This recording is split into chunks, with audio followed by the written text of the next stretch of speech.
Hello, everyone. Welcome to our peer-to-peer session. This session is called Finding Creative Clarity, Getting Started. This session forms part of the peer-to-peer series with New Bedford Creative. My name is Marianella Perry. I am the Senior ARPA Fellow at New Bedford Creative. Thank you so much for joining us today. So I would like to introduce our guest speaker, Catherine Carter, who will present about helping artists determine their personal and professional goals by identifying and examining their deepest hopes and dreams. So I'll pass it over to her to give more details of who she is and what she will present for us today. Hi, everybody, and welcome. This is so cool. I see some faces I haven't seen in a long time. Hi, this is exciting. So if you don't know me, my name is Catherine Carter, and I'm an artist and art educator. I have a studio at Hatch Street Studios, which is in New Bedford, the north end of New Bedford. And my studio is divided into two sections, which is kind of how my brain works. I have half of the studio is a school where I offer drawing and painting classes for children and teens. And the other half of the studio is where I do my painting, my own work.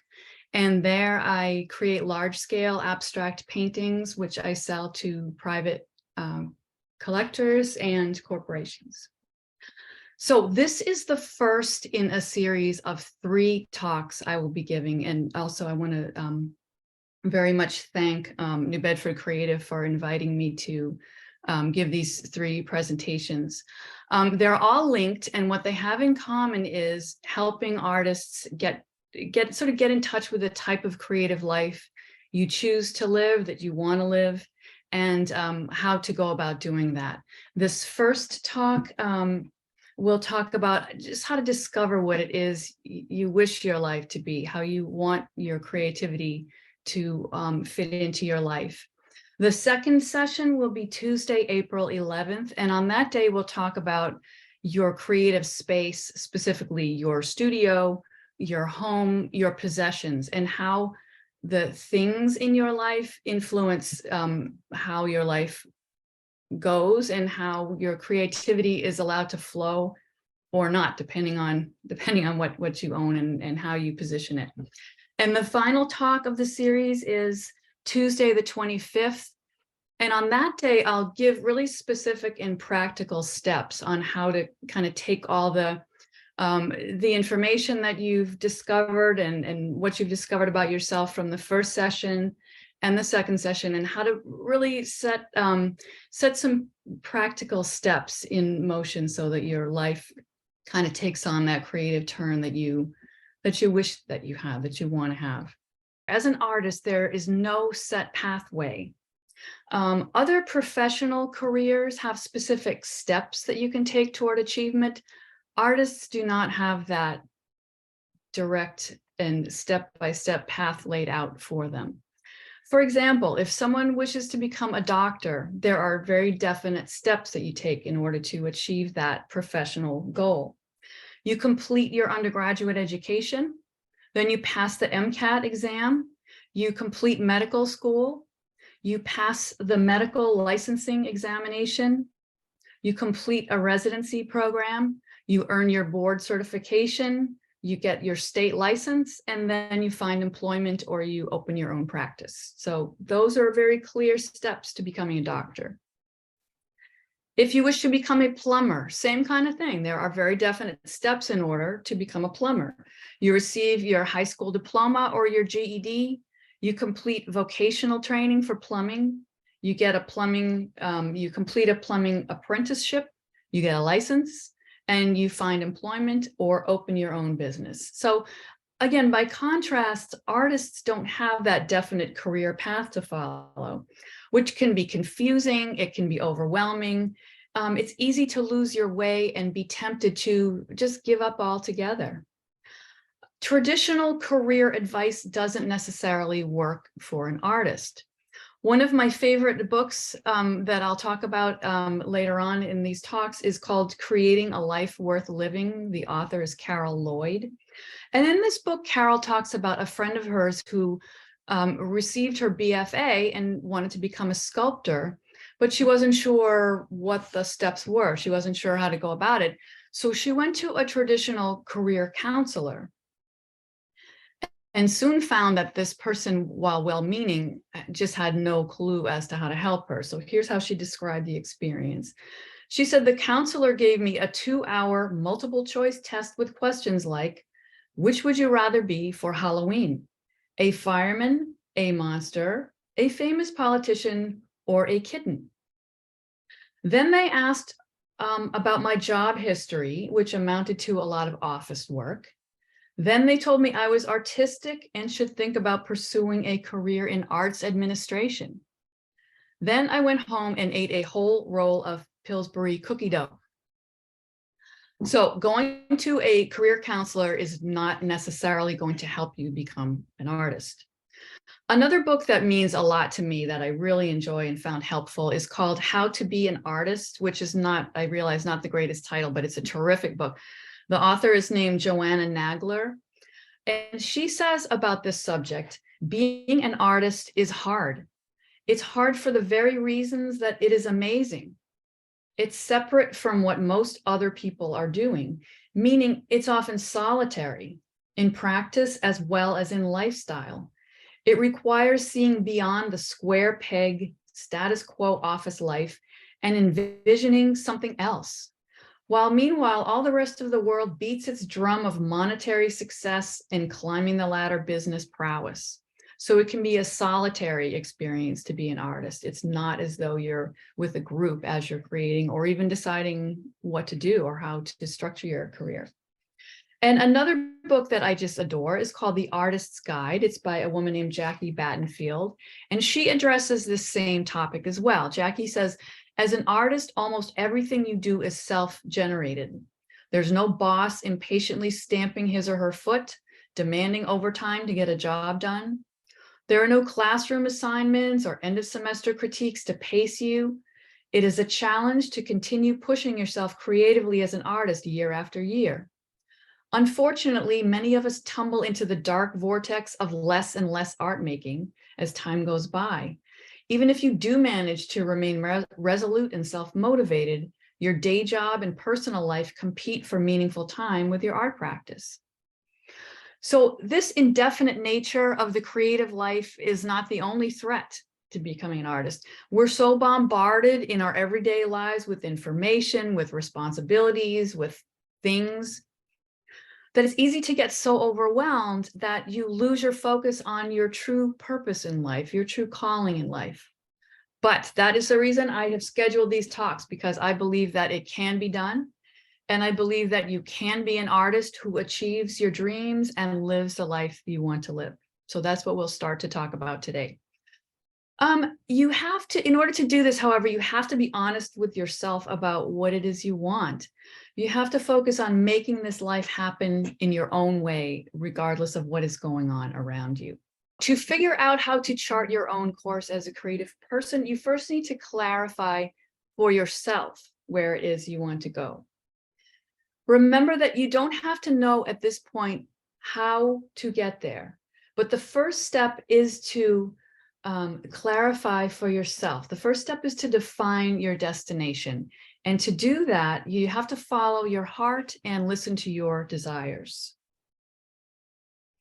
So in order to help you determine your own artistic direction, I'm going to suggest that once this talk is finished, you answer a series of questions for yourself.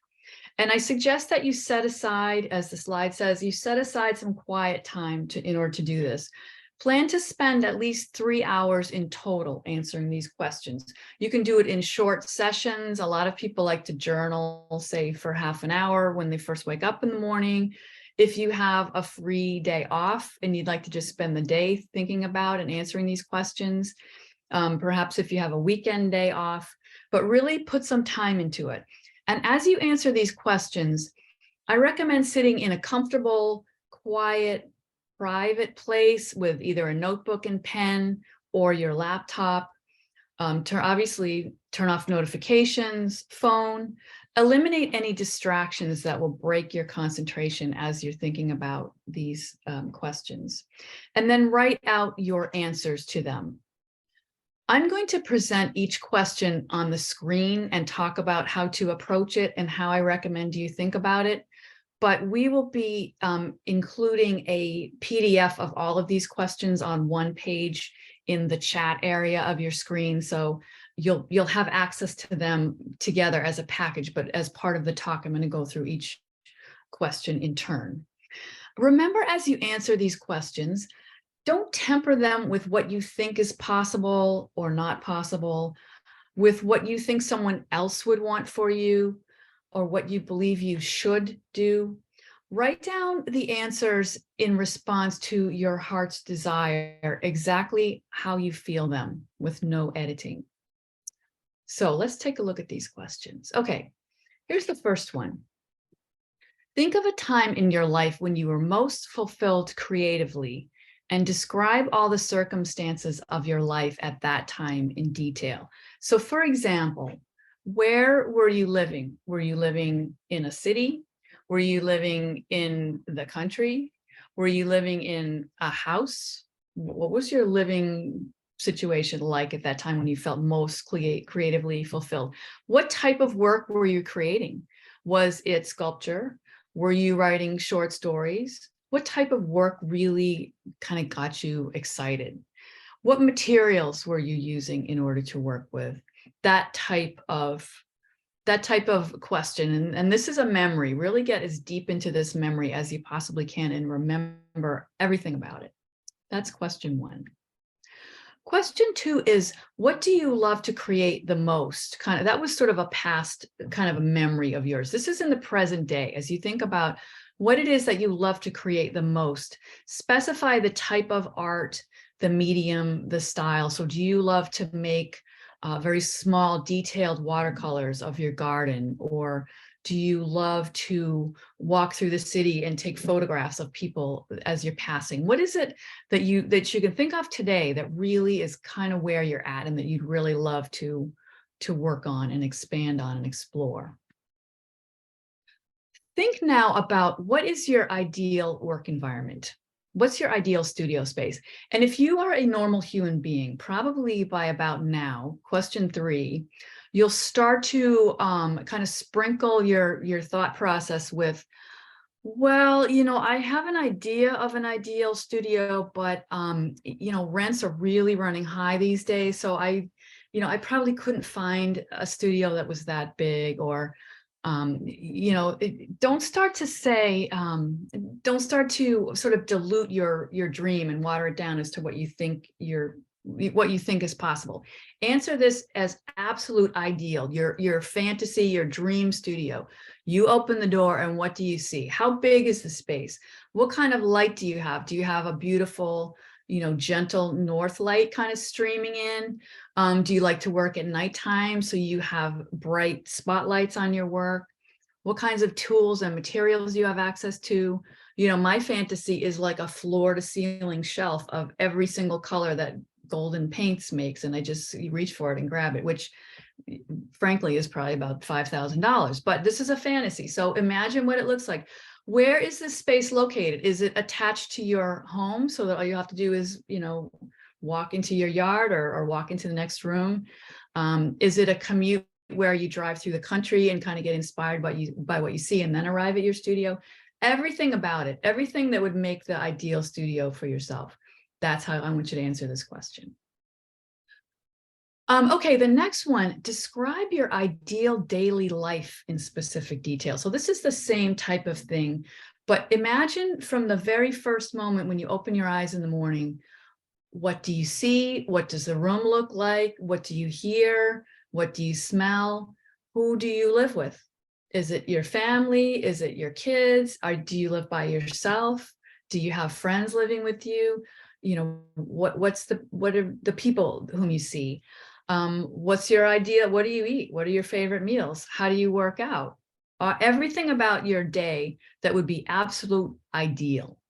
Go ahead and answer this question with those specific details, and really smell it and hear it and imagine it, and don't allow those little voices that say, well, it's really expensive to live there. No, keep on, just like let it go. This is a fantasy.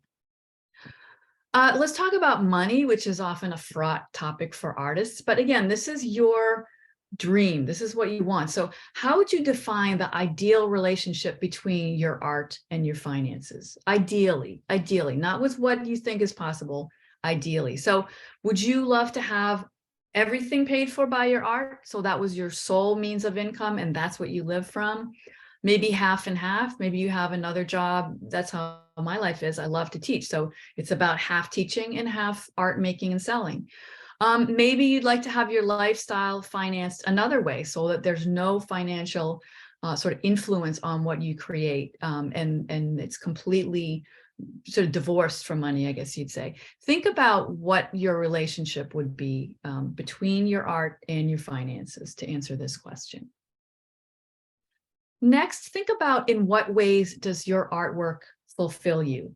So in kind of self-help circles, that's referred to as what's your why? So what's your why for creating artwork? In what ways does making art give back to you and fulfill you? Try to identify that and write it down. Next question. In what ways does your artwork affect others' lives positively? So this is sort of an extension of your why. For example, my why for how my artwork affects others' lives is I love to make paintings that I believe kind of bring people up and brighten their homes. So that really inspires me and encourages me to create. You might have children whom you would love to see you working and say, wow, you know, my parents did what they loved. I can do the same thing. What is it about making art that you feel affects those in your life, those around you, whom you know or have some contact with? How does it affect them positively? Who do you admire for their creative accomplishments and why? So this could be someone whom you know, someone who is famous and you don't know, someone who you'd love to meet, someone who is no longer with us, somebody from art history, and figure out what is it about their creative accomplishments that really inspire you? Why does this person in particular why are they someone whom you admire? And then imagine your obituary at the end of your life. I realized after I made this slide, I probably should have said your CV. It's a little bit less morbid. So, but we'll see, you know, we're at the end of a long, productive, healthy life. And imagine that you're reading your obituary. What creative accomplishments do you want it to include? Whether it's a specific award, whether it's a trip for inspiration, you know, as you're looking back over what you've achieved, what is it creatively that really you would just dream of, you would love to have as part of what you achieved in your life? And then as you sort of look into the future, what type of artistic legacy would you hope to leave for future generations, whether it's, again, your artistic spirit, whether it's a freedom of creation, whether it's a specific series that you made that sort of validated a group or a thought, a way of life. How would you want future generations to look back on you as an artist and as a creative person? It could even be specifically your children, your students, your grandchildren, those whom you know, or it could just be kind of art history, the world itself, your community, etc.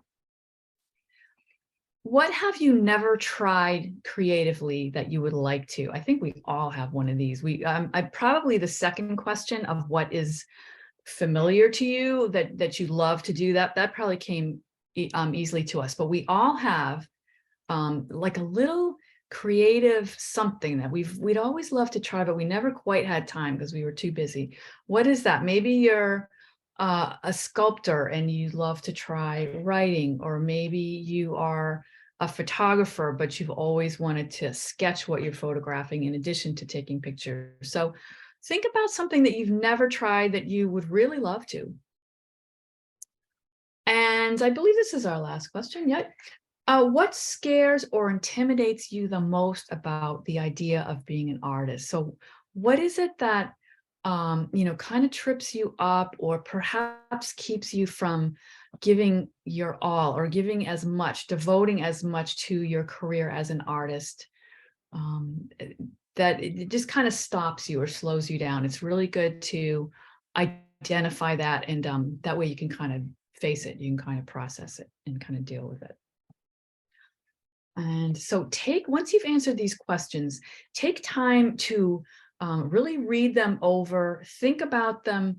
And as you read your answers, first of all, have the process of answering these questions and having responded will wake you up and will excite you and remind you of what it is about this creative calling that excites you so much.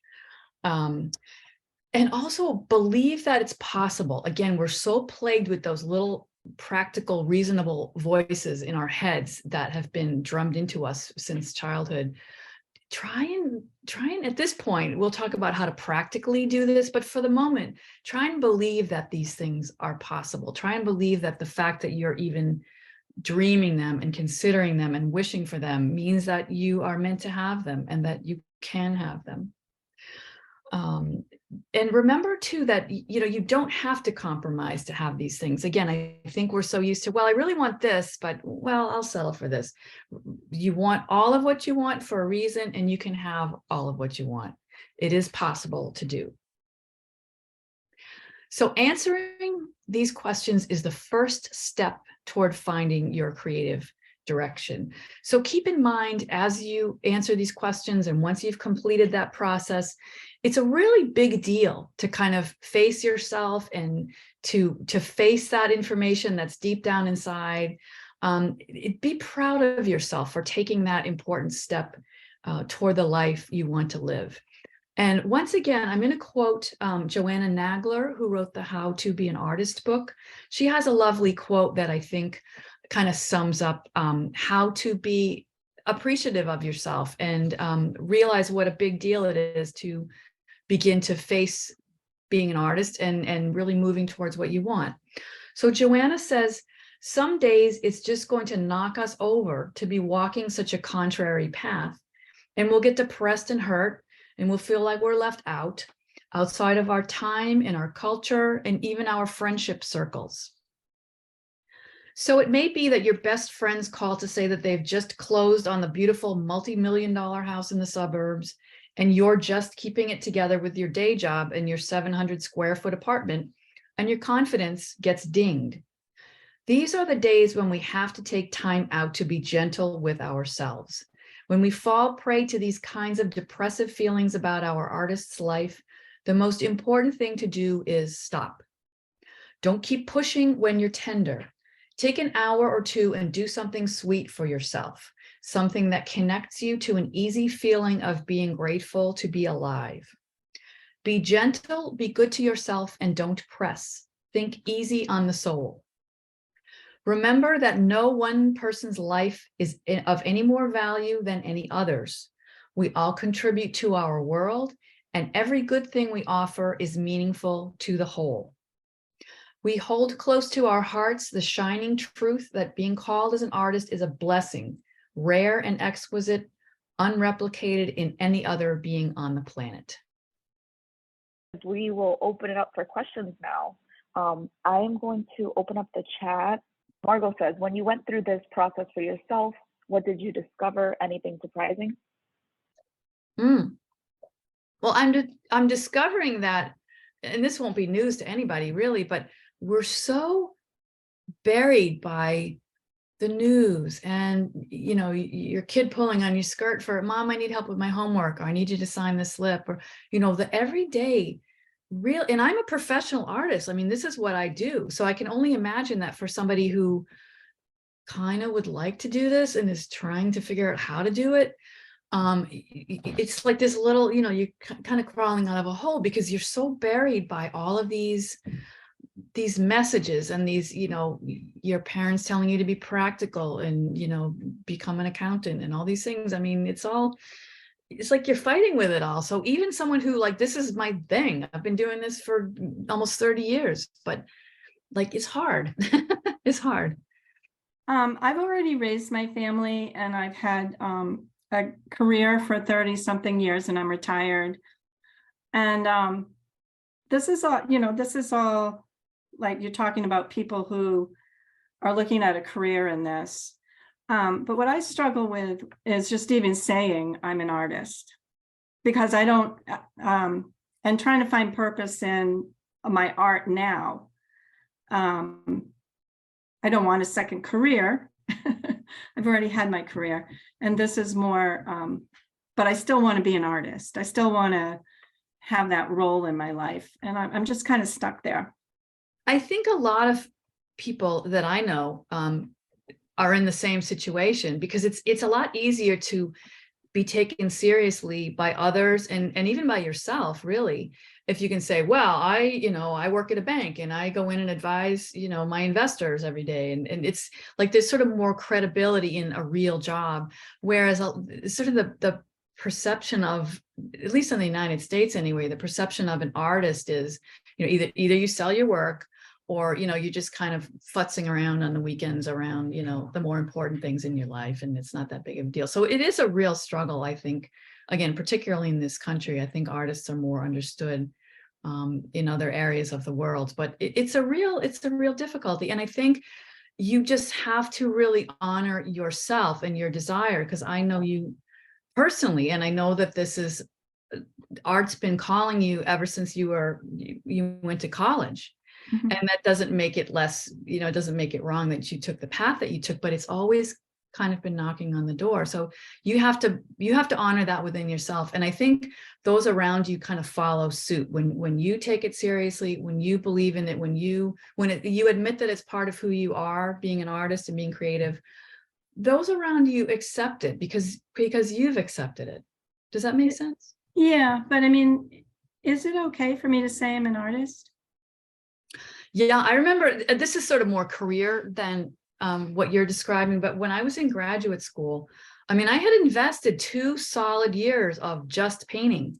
It was really a huge effort on my part, but I didn't really even accept it holding my diploma until I had little business cards printed up that had my name and the word artist underneath. And for some weird reason, I mean, this was a different time. Careers were a little different then, but seeing that little card, and when you meet someone, you say, I'm Catherine, I'm an artist, and just hearing it, just seeing it, it kind of makes it more real in some weird way. But I am one, right? Exactly. Okay. If you say you are, then you are. It's the same thing with anything else. If you say you're a veterinarian, yes, you are. If you have to kind of declare it. Okay. Thank you. It takes a while. It's a muscle. It's an artist muscle. I've got a question for you from Autumn. If you have 2 intense creative endeavors, can and should you be going in on both, i.e. music and visual art? I can't imagine life without both, but it is a lot to juggle. Is it like that for you with art and teaching?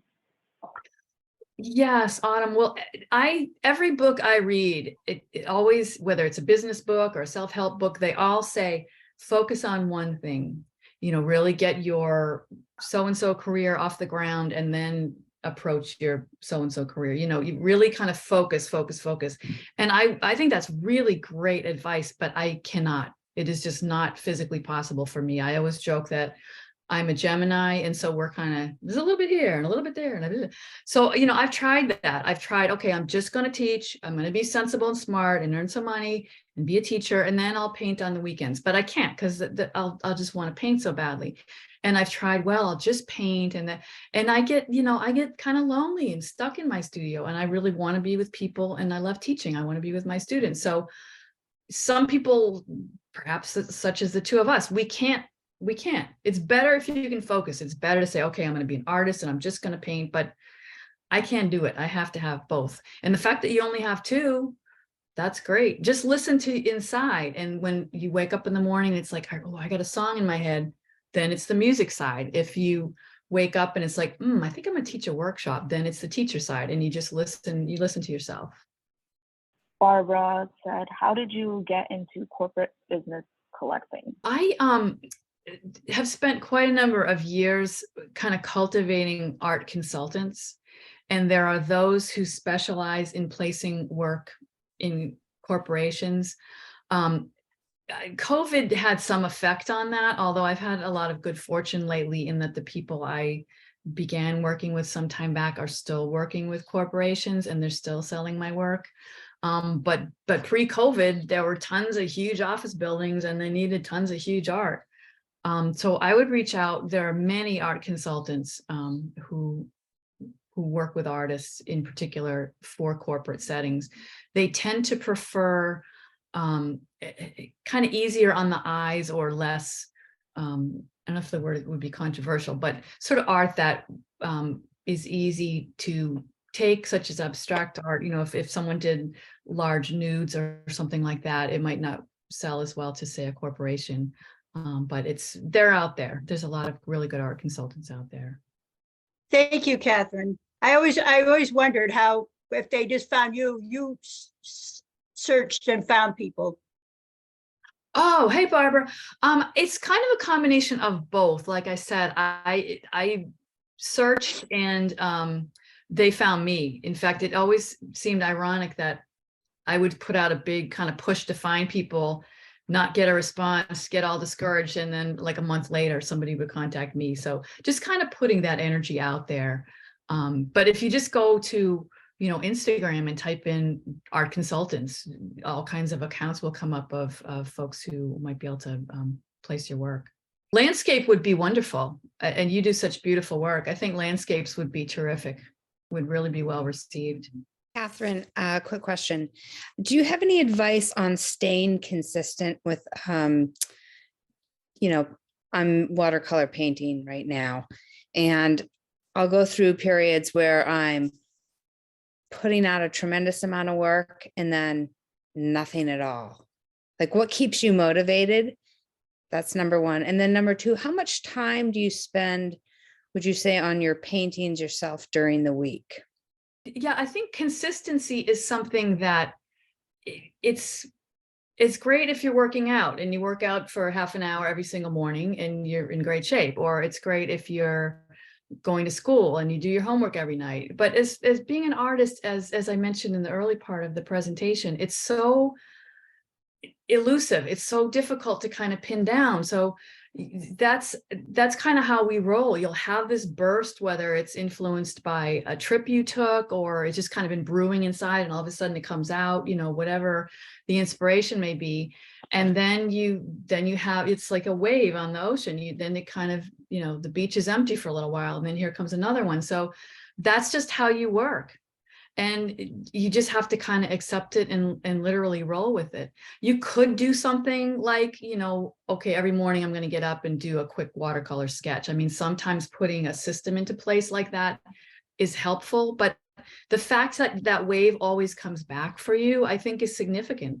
So when there's a lull, you just rest or you take a walk or maybe I should do a presentation on creative block, because I think a lot of folks are kind of frightened of that.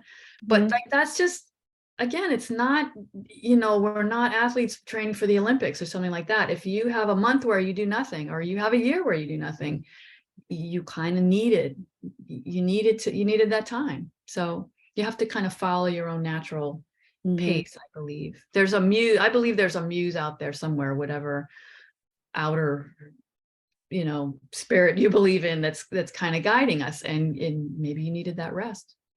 And as far as me, I teach at specific days and specific times. I also teach a college class. So on certain days, I just know I'm just not going to make it to the studio and I don't worry about it. But there are certain days when I just go in and that's my studio day. So, and things just flow from there. So I'd say it probably ends up being about maybe about 3 days a week, 2 to 3 days a week, depending. If it's like final exam week or something like that, I might not make it in at all. But again, you have to kind of go with the flow. Okay, thanks. You're welcome. Another question here from Margot. Did the art consultants tell you how they found you, your website, Instagram? The first year of co-creative sessions, 2 art consultants from Boston said they use Instagram to search for art and artists for their clients to add to their roster. It really varied a lot. Either a friend recommended me, or like I said, it's weird. And again, this is why you have to have faith. I would like chase people and they'd say, we're not looking for anybody, or your work doesn't fit for us, or whatever. And so I'd be like, forget it, screw it. And then I get, you're perfect for us. And I'd be like, who are you? What's going on? So if you just kind of keep putting yourself out there, the right people will find you, I think. Can I ask you another question? Of course. Yeah. Okay, so I put some stuff in a local artist sort of co-op gallery, and this is maybe a little related to the question the other lady was asking. And I found that a lot of time needs to be spent in self-promotion. They suggested Instagram or creating a newsletter, creating a website. So my question to you is, how much time do you put into self-promotion, or are you basically at a point now where you've done the majority of that work and don't have to do it? Because it seems to me it's almost takes a lot of time to promote yourself and half the time to do your artwork. Does that make sense? It does. But that's why these questions are very important, because if let's say you followed those folks' advice and you went on Instagram and you put up a website and so on, and you realize, I'm not really trying to make money from this. I really just like painting. Then why waste your time? Or if you were like, well, we'll get more specific as far as like steps to take during the third session. But let's say you decide, I'd like to maybe earn enough for my art supplies per year back. So I'd maybe $2,000 a year, $3,000 a year from selling my artwork. Why, go into all this effort when it's not really aligned with your goals? So you got to know yourself first. That's really the important thing. Don't let someone else say, don't even let me say, well, I did this and this happened and it's great. It might not be for you. So you have to know yourself first, and then you can start proceeding toward the answers that came up for you when you answered the questions. Okay, thanks. You're welcome. Doug is saying, what do we do with the answers to your questions? Hang on to these, Doug. Hang on to these, and really, once you've answered them, and you'll feel when you're done, you'll feel kind of like, wow, okay, it's all out. I've let everything out. Then just read them over and start to kind of meet yourself. Start to kind of meet your inner artist that's been, buried under all this stuff. And again, during the third of my talks, we'll talk about specifically how to take these answers and literally plug them into, there's this step, there's this step, there's that step. But for the moment anyway, for the next couple of weeks, just kind of read these over and really get to know yourself.